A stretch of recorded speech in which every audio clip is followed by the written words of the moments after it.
Hello, this is Elizabeth Clare Brewington, and I'm having so much fun in the studio today with Jimmy.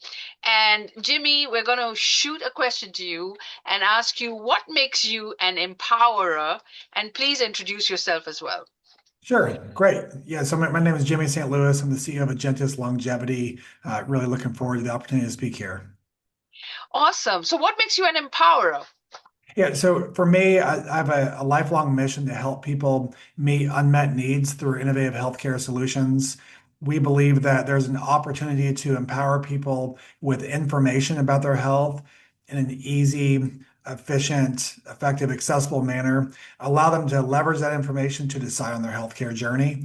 To me, that empowerment means providing people with information they may have otherwise not had so they know how to use it. Excellent.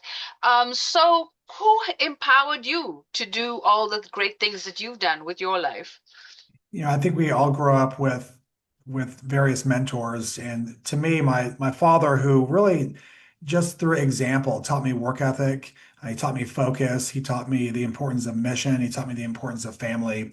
That's really empowered me. When I look back at that, I think those are the formidable things that shaped me into the hard-charging, mission-driven person that I am today.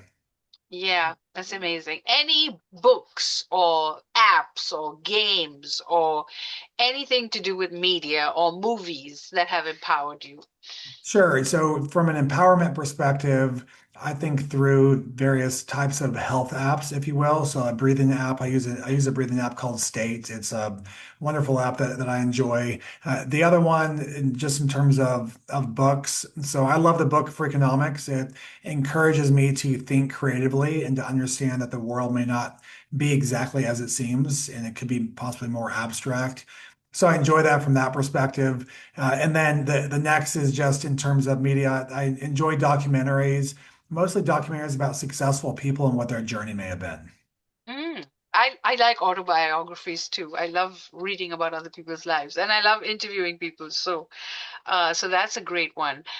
What about travel? Is there any places that you've been to that you enjoyed traveling?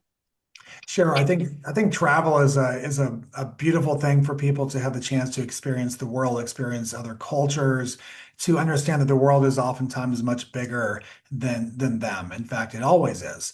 Some areas that we've traveled to that really helped us feel empowered and motivated. One of them was we did make a trip to Marrakesh.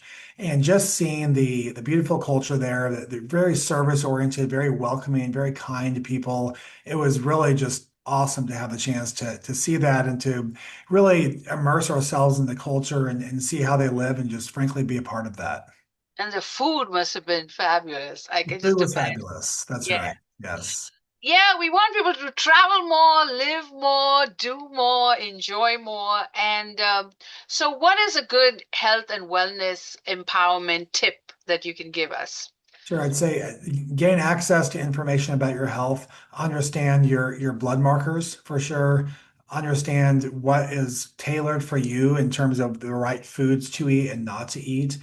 What's healthy for you may not be healthy for me. So leverage information about your that comes from your blood work, gain access to testing that allows you to understand personally what works for you. I think those two things alone, everybody in the world should be doing those things. Then they understand what makes their body work well, and it will give them, it's essentially it's an answer key to a lot of things that you may be asking.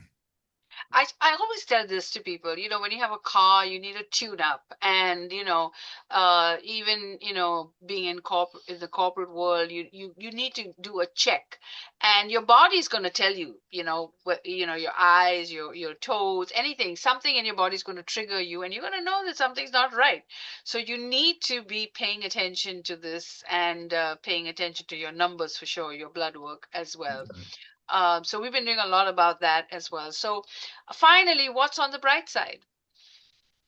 Sure. So from my perspective, coming down the road that we're very excited about, it's just the opportunity to give people access to health information. I would say that we live in a time right now where even just the words that are being said around longevity were just words that were not being said prior. And I believe people are becoming more conscientious, more open to it. There's a big code to crack here. I think that we in America are still generally quite unhealthy And I believe that what is on the bright side is we are starting to give people the tools, give people access to the right foods. We are working to eliminate foods that just were really, frankly, never foods. These ultra processed foods that people are consuming that lead to chronic health issues, helping people gain access to whole foods that can help them live those longer, healthier lives. To me, I think that's what's on the bright side.